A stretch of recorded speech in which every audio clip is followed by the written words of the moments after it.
My name is Isaiah Montejano. I'm an outreach coordinator for WCU Workforce Health Lab. And this is the first of two first detector trainings. There will be another one in July, but they're more or less the same. So thank you for coming up to us today. Yeah, excited to present. So here's some of the introduction and purposes. We'll go through, what's lost to invasive species, what infestation happens. We'll go through signs and symptoms, priority pests, and how to report. So what is a first detector? Detection is the process of observing and documenting an invasive species. First detectors have historically been either professionals or just community members who have purposely or accidentally found an invasive species that is not yet known to be in the area. And so our goal is to train community members to, purposely detect and report these invasive species, know what they look like and what signs to them. So what is the role of a first detector? So a first detector is not going to be the person who's going to find the insect and then be like, put out the blast to the county or to the state being like, this invasive species here, we'll have folks go through proper channels to make those so that things can be verified before things go out to the public. And that's just to avoid confusion if something is misidentified and to not cause alarm, because in the event that something is discovered in the state and we go through these proper channels, we want to be able to make sure that things are correct and the information that goes out is correct. So yeah, first detectors make observations and reports to the appropriate state agency. That'll be the Washington Invasive Species Council, which I'll have a slide for near the end. The observation may be made via a survey undertaken with a specific intent of locating those invasive species, which is referred to as targeted detection, or during other routine activity, which is more like incidental detection. So why are first detectors needed? Why isn't this something that the state can handle? Like, aren't there people paid to do this? That's often things that folks share, but why are community members being asked to participate? So state agencies can't keep track of new threats around. Washington State, like other states, it's pretty widespread, and individual counties have their own issues and their own things going on, and so part of participatory science and community science is that folks living in their communities are going to be the first ones to see if an issue or a threat to the trees in their area are presenting themselves. And so things like passive surveillance help agencies mobilize and track invasive species. If you're walking by a tree every day, you start to see tree health issues occurring in that tree, and you go examine that tree and you find something shiny like the Japanese beetle on the screen. That's something you're gonna notice before somebody who's maybe working from the local office might be able to detect right away. And so monitoring and reporting for invasive species helps add data and inform state agencies on rapid response measures. So, this is kind of in line with the last one, but why is it important to report? Why can't I just post this on my Instagram and put or make a story for my TikTok? So detection reporting is crucial regardless of what stage an invasion is in. You might also be like, it's already all over the county. Why would I send in another report about this? So, during the initial detection, if a report of invasive species has been submitted and then reviewed and verified, it allows state agencies to enact rapid response measures. And some example of rapid response measures is, if the state knows that this invasive species is occurring in a specific county, you could start quarantine measures and then other measures regarding nearby counties. Trees need to start getting injected in neighboring counties if the invasive species was found in a particular county. Do trees need to get cut down? These are the kind of conversations that are happening on an agency or a state agency level. And then establishment, what happens when an invasive species has moved past, containment and we're now in just full-on establishment, what kind of measures have to be taken? And so information around reporting an invasive species can still help out quarantining counties carrying out those methods. And so, I'm throwing around some terms and I just wanted to give space to kind of define some of these terms. So an invasive species is defined by the US government to mean in regards to a particular ecosystem, a non-native organism whose introduction causes or is likely to cause economic or environmental harm or harm to humans, animals, or plant life. Sometimes these invasive species are referred to in, across the board, cross agencies by other names, priority species, priority pests, pests of concern. These are all invasive species that are concerned to the state. Um, so introduction, as a result of human activity, the intentional or unintentional escape, release, dissemination, or placement of an organism into an ecosystem into which it is not native. And early detection, much like first detection, is considered the process of searching for non-native species to prevent the species from becoming established, spreading, and causing harm. It can be an effective measure when done in high priority areas, such as the ports or airports. And so I wanted to share this example from a research paper called Catching Invasives with Curiosity, the Importance of Passive Biosecurity Surveillance Systems for Invasive Forests and Pest Detection. And this is a timeline of the Asian longhorn beetle detection from 1996 to 2020. And if you look on the left side of this chart, those are all the general public. And there's way more reports from the general public than there were from professionals and semi-professionals. And I wanted to put some, kind of like timeline summaries of like how these things were reported. So, in Manhattan in New York, 1999, just the general public citizen, a resident noticed an adult beetle, exit poll, and reported the sighting. A resident called the ALB hotline to report a suspicious beetle. Populations were suspected to have been initiated by the transport of cut wood from New York City. And I think that one's pretty cool because, like, that means that this resident was aware of the hotline. So whatever outreach they were doing at that time was working. And then the third one being, a resident discovered an adult beetle on their porch and texted a photo to their son, who's trained entomologist. His son recognized the beetle and advised his parent to contact state regulatory officials. So we're not all going to have, a friend or a family member that's an entomologist, but I think if we are able to learn, through webinars like this and through outreach, we're all better prepared for these, invasive pests of concern. So I wanted to take some time to talk about, what's lost to invasive species infestation. Like, why should we care? Okay, so these new bugs are going out and affecting a couple trees. I don't even have those trees in my yard, maybe. Why is this important?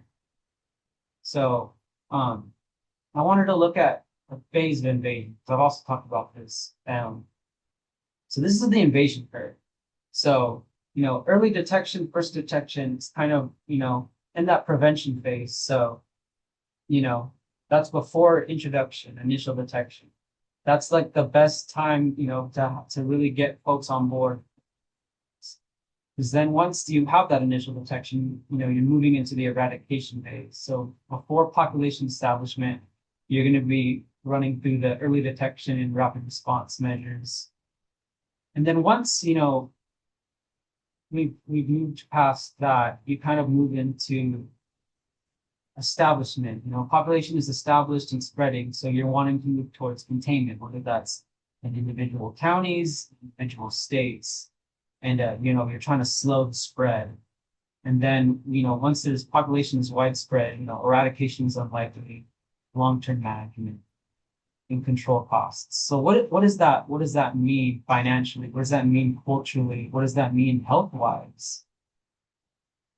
So I pulled this from Portland Parks and Recreation's Emerald Ash Borer Response Plan. And we'll talk more about, the mappings of Oregon and what kind of areas are being put there. And I want to talk about how, Portland has responded to EAB financially. As it's become a huge burden. So, what is taken from our urban forests? So ash trees in particular are affected by the EAB. So Ash trees are estimated to represent 1% of the urban forest in Portland. That's a compensatory value of nearly $157 million. That's just ashes across Portland. That's not even including the rest of the trees. That sequesters and stores an estimated 74,000 tons of carbon. And ash trees reduce 2.5 million cubic feet of surface water runoff each year. They remove 12 tons of carbon monoxide, ozone, sulfur dioxide, nitrogen dioxide, and other particulate matters. That's what ashes are doing in the urban forest. And so when you look at the distribution between privately owned ash trees and publicly ash trees, this is all across the board. So, how do you respond to that? What does that look like? This is what the trees are worth. What does it look like to then have to navigate, cutting trees or injecting trees? So this is their EAV management strategy cost comparison. So if you look at these costs are all within millions of dollars. Whatever they decide to do, whether that's remove and replace all ash park trees in 10 years, that's $6 million in some. And then you look at the cheapest option here, treat all suitable ash trees that have that are larger than 6 inches DSH, and that's diameter at standard height. So that's preserving the most trees likely to be suitable for long-term. That's the cheapest option. That's still $3 million. So when we think about the financial cost of invasive species infestation, these are huge numbers to be thinking about in terms of what's lost. We're losing ecological advantages, the loss of ash trees, but it's also causing a financial issue, really expensive. We're also, the loss of trees has, issues with human health as well. So this is a paper by Jeffrey Donovan and his colleagues, and they looked at the relationship between trees and human health due to the spread of emerald ash borer. And so their big, question was, has the loss of trees from EAV influenced mortality related to cardiovascular and lower respiratory diseases? And so they looked at data taken from 1990 to 2007 in 15 states on county level mortality in relationship to EAV. And they saw an increase in mortality related to cardiovascular and lower respiratory tract diseases in counties infested EAV. And the magnitude of that relationship was greater as infestations progressed, and was particularly strong in counties with above average median household income. So EAV is associated with 6,1113 lower respiratory system related deaths and 15,080 cardiovascular related deaths. And so this is a really interesting paper. Jeffrey Donovan does a lot of writing around, the relationship between human health and trees, especially within urban forests. And then there's also the cultural loss. These trees are like the ash trees are native to the Americas. And so, Native Americans have relationship with trees as a cultural resource, as a relative. And so I wanted to specifically look at, or to showcase, the loss of black ash tribes in the Great Lake region, in areas where EAV has been most prevalent and has moved past containment into widespread extinction, the kind of effects that have happened. And so, the EAV has devastated, black ash populations on the East Coast, and black ash in particular is very central to basket weaving tribes. And I wanted to read this quote from Jessica Spitha, who's a St. Regis Mohawk tribal member. A lot of our traditional practices are tied so deeply and historically to our natural resources. And so when one of those resources is under threat, the cultural practice is under threat. So, it's interesting also just hearing about, how they're responding to these infestations as well. The St. Regis Mohawk tribe in particular has also been injecting ash trees with insecticide, utilizing biocontrol measures through releasing predatory wasps, and trying to save ash seeds for replanting.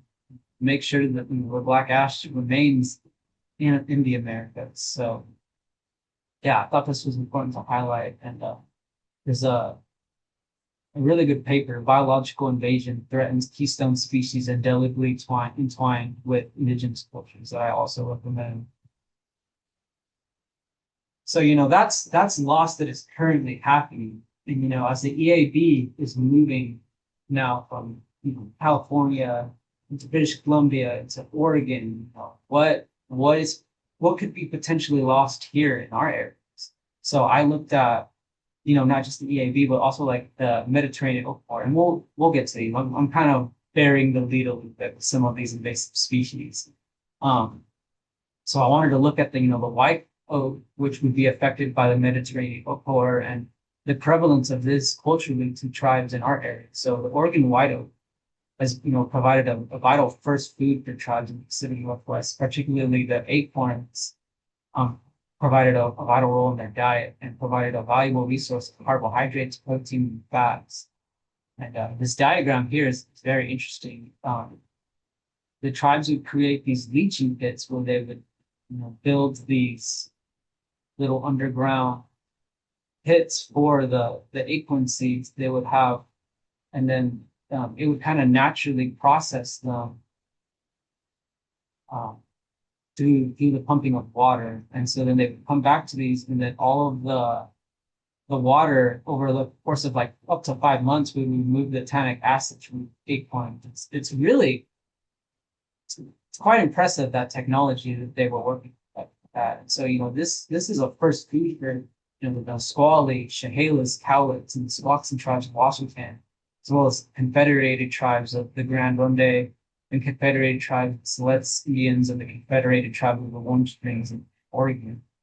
So, the Mediterranean oak borer is already moving throughout Oregon, and more loss of oaks are going to be occurring. So when we think about loss financially, to human health, to culture, it's very devastating.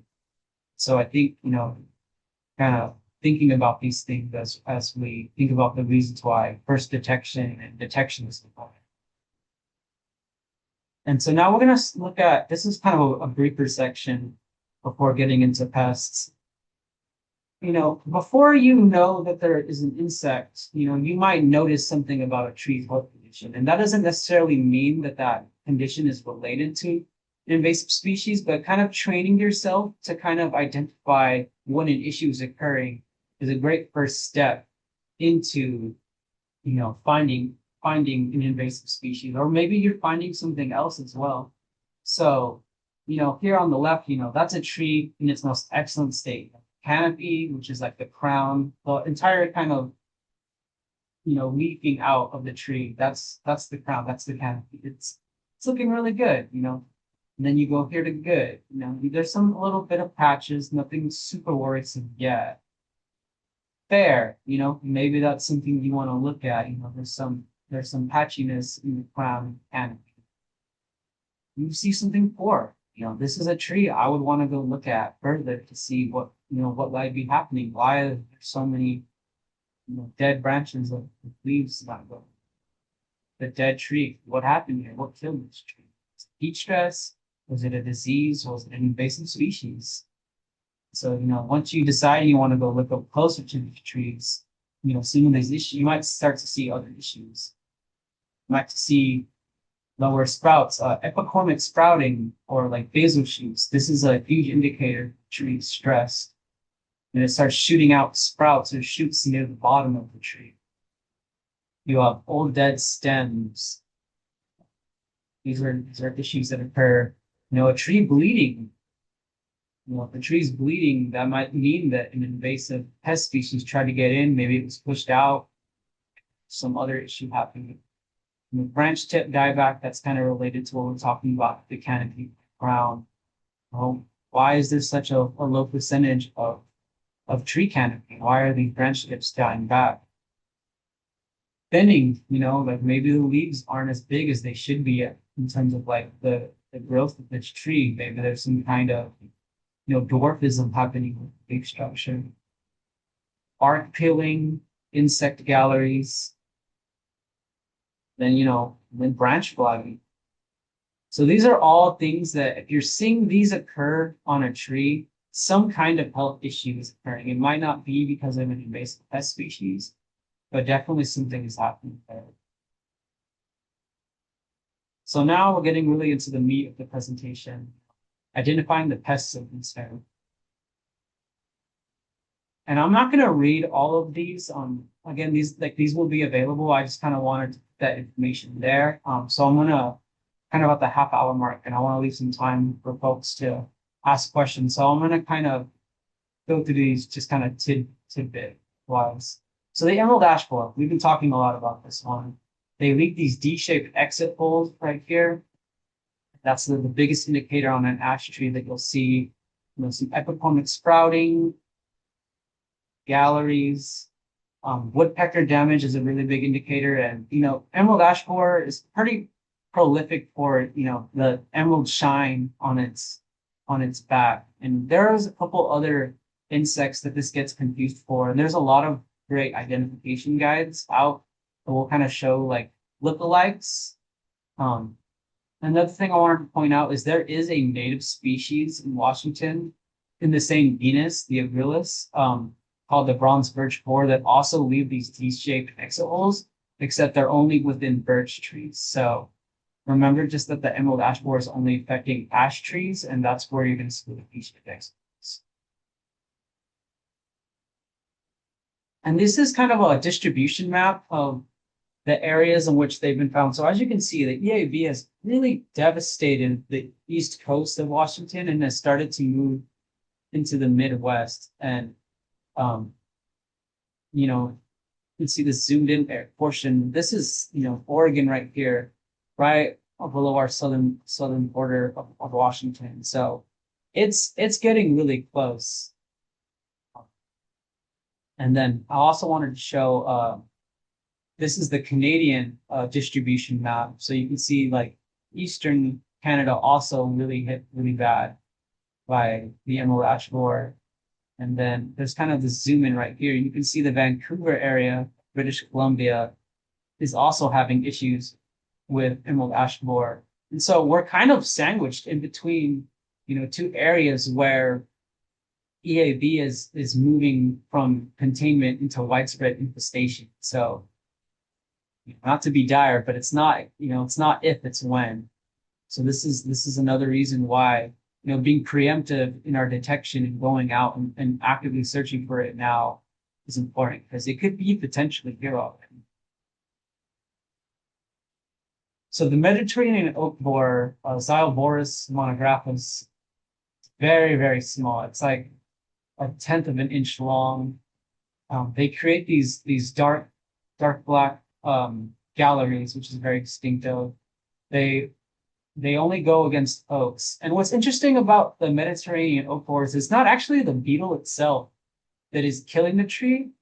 The Mediterranean oak borer, or mob, as it's referred to by shorthand, they're a kind of a vector. They're a vector, so they carry a fungi called Raphyla montatai, probably pronouncing that right, to inoculate their host.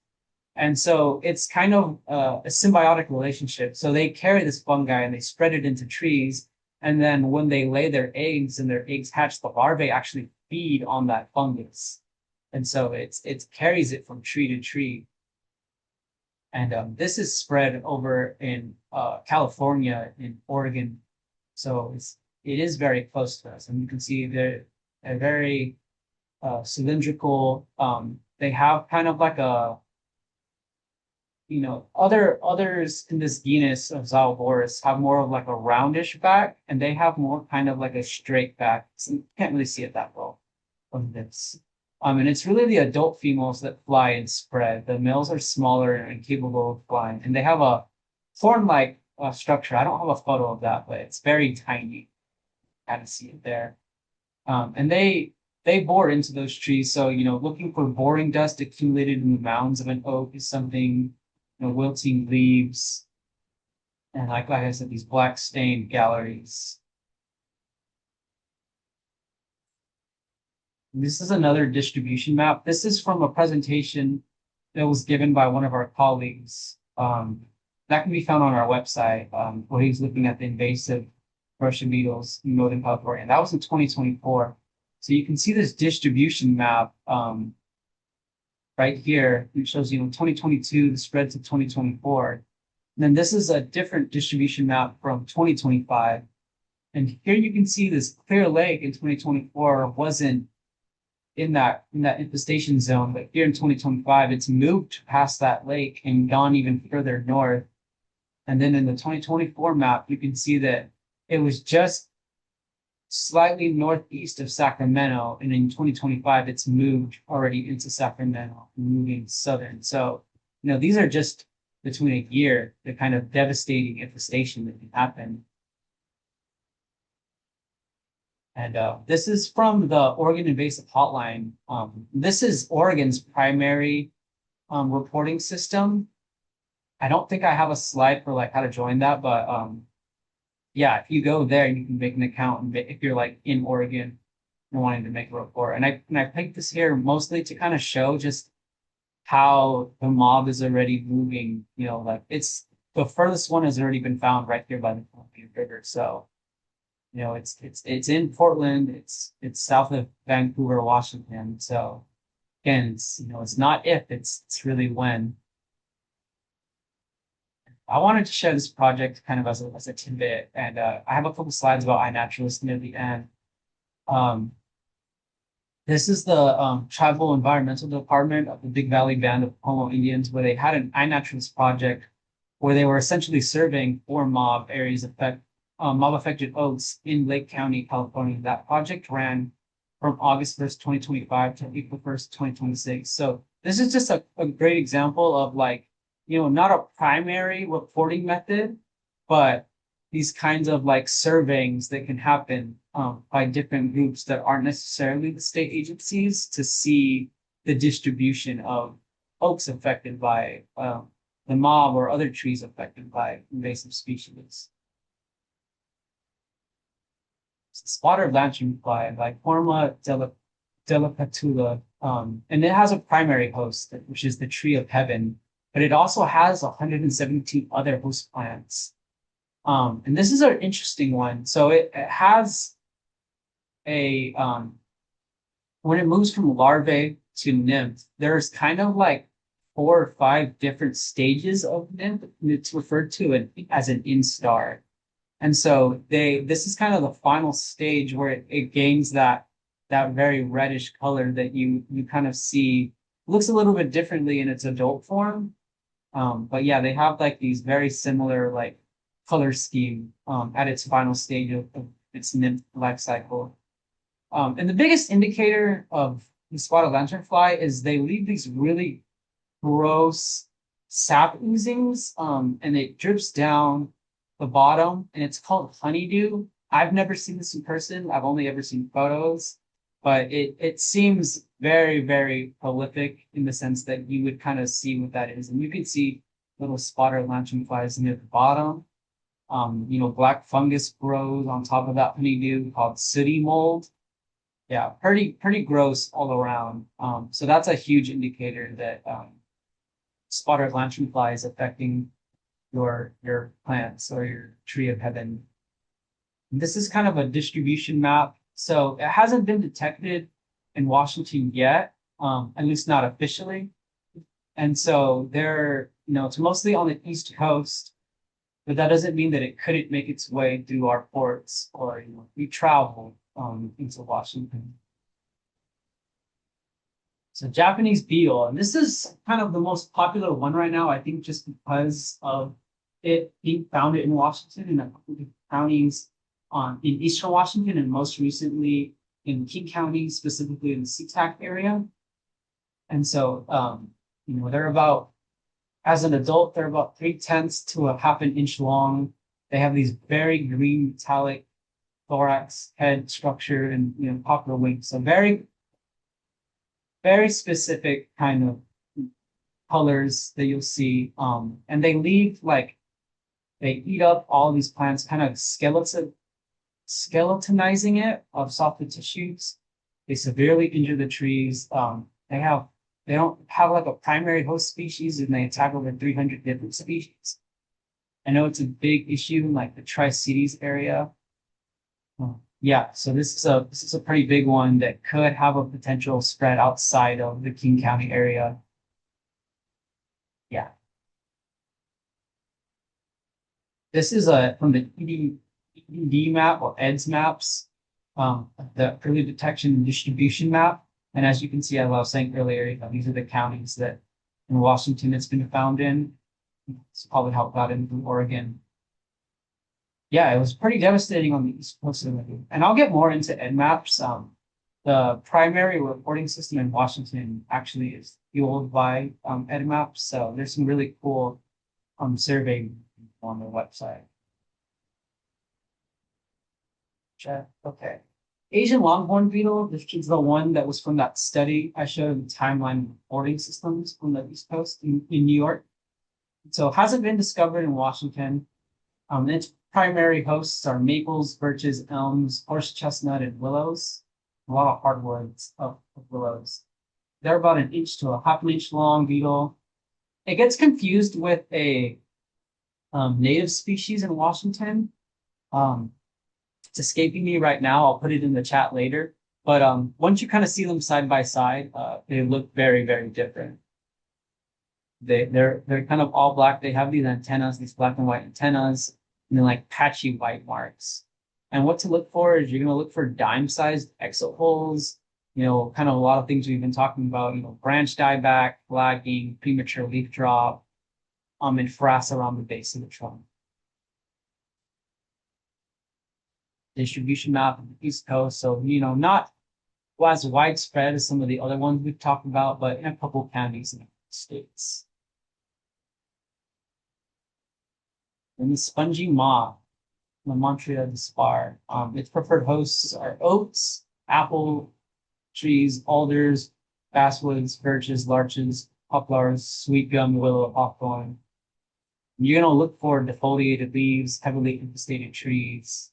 Egg masses on the bark can be found on outdoor objects. And see images of that. They look like a lot of other caterpillar species, pre-moth stage. So you kind of want to look a little bit more at like comparison or look-alike guides. Then once they're, in their full caterpillar adult stage, all these black and hairy, molted gray as they mature. And they're found in the spring around April and June. And those have actually been found in Washington. There are quite a few counties in mostly Western Washington, but I think they've also started to make their way into Eastern Washington. So these are ones that the state has a lot of trackings for.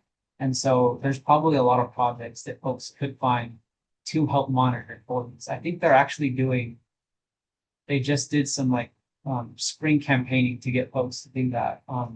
Yeah, that's some stuff maybe we'll post on our website and newsletter to advertise in the future. And then the Japanese cedar longhorn beetle, also not currently found in Washington, but doesn't mean that it couldn't make its way here. Its primary hosts are trees in the Taxodium and Cypress families like junipers, Port Orford cedars, the arborvitaes, and the western red cedars, which we have a lot of here in the state. The adults are like 14 millimeter long. Males are more deep blue to black brownish patches, and females are like reddish brown with antennas that are shorter than their bodies. Again, a lot of similar things, bark splitting, branch dieback, light red and brown cross, being of larvae tunnels.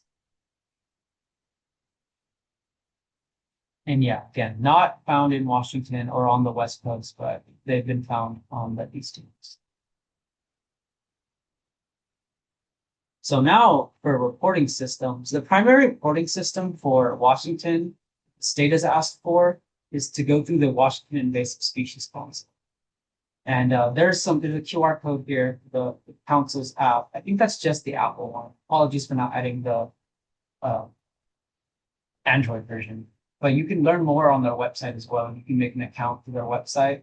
And this is going to be the primary reporting method. And I added a photo that I pulled from their reporting system of a Japanese beetle that was found inside somebody's apartment in Montlake, Seattle.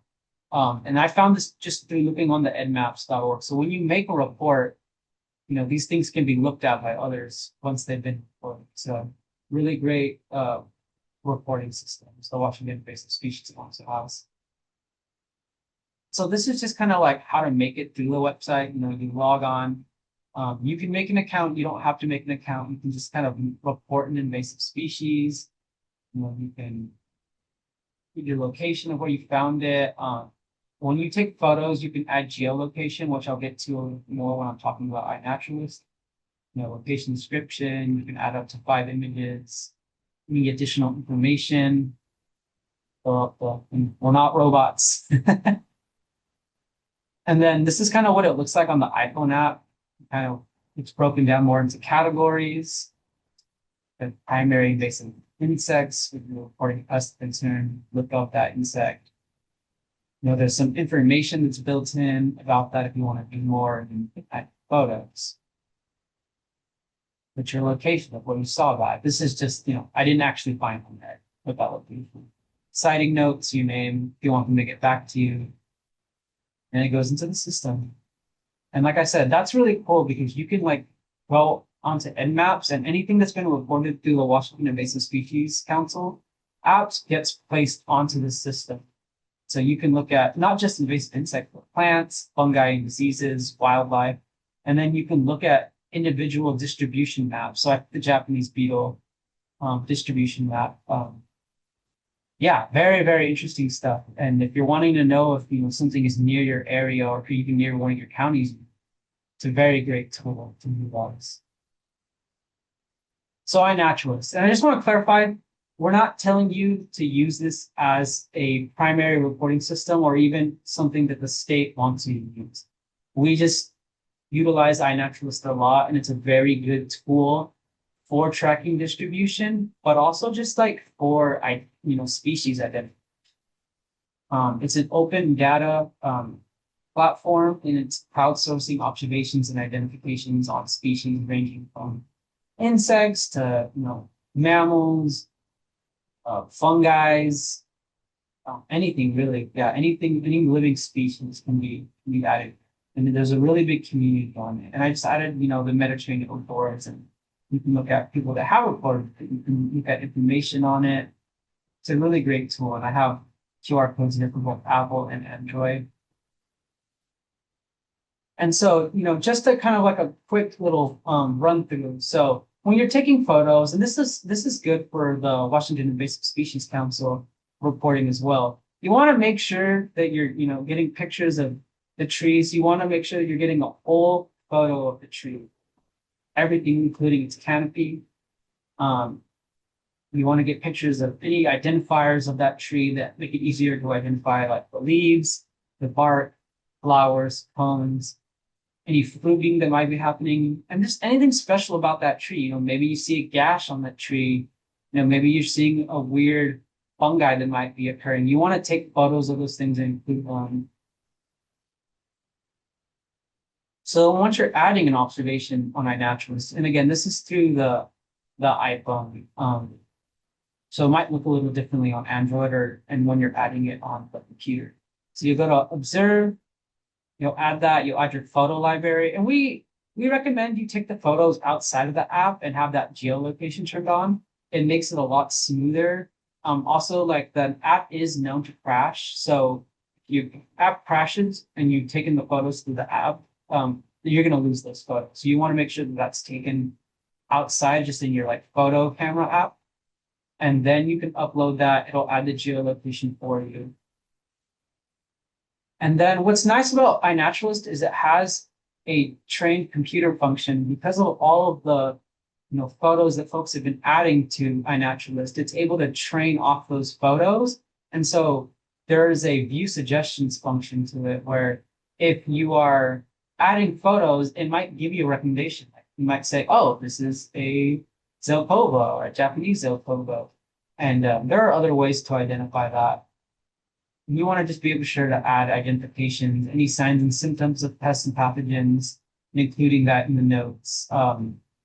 Again, not a primary reporting system. This is just if you want your own kind of open sourced the data collection that can be shared easily with other folks. We definitely recommend reporting to the Washington Invasive Species Council first and foremost.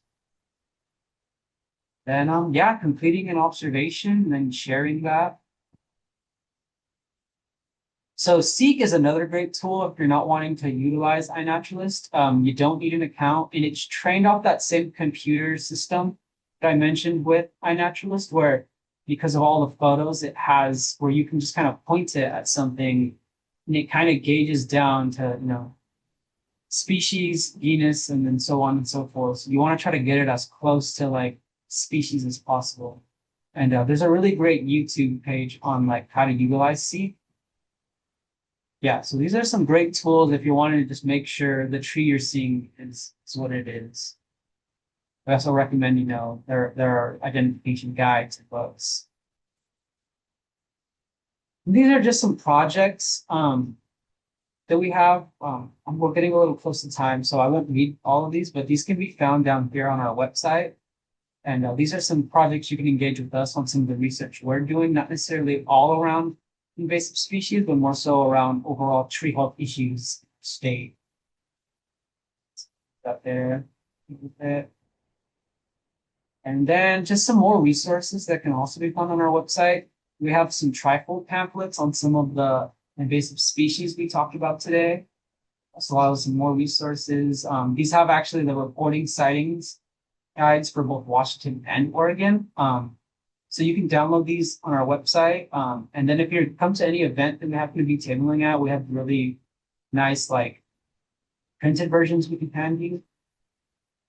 And we also have a more in-depth field guide that has tree pests and pathogens of concern. And again, these can be printed on our, or just like a printed or a downloadable PDF on our website. And again, if you see us at an event, we have really nice like printed versions to hand out. And again, has that Washington and Oregon reporting policy.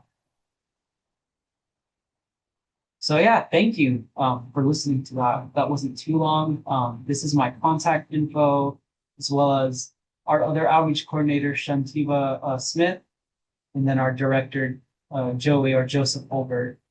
And yeah, anything you might have questions on, please reach out. We're here as a resource, and we want to make sure that we're aiding and helping to keep our state and our counties trees healthy. Thank you. And I'm going to stop sharing.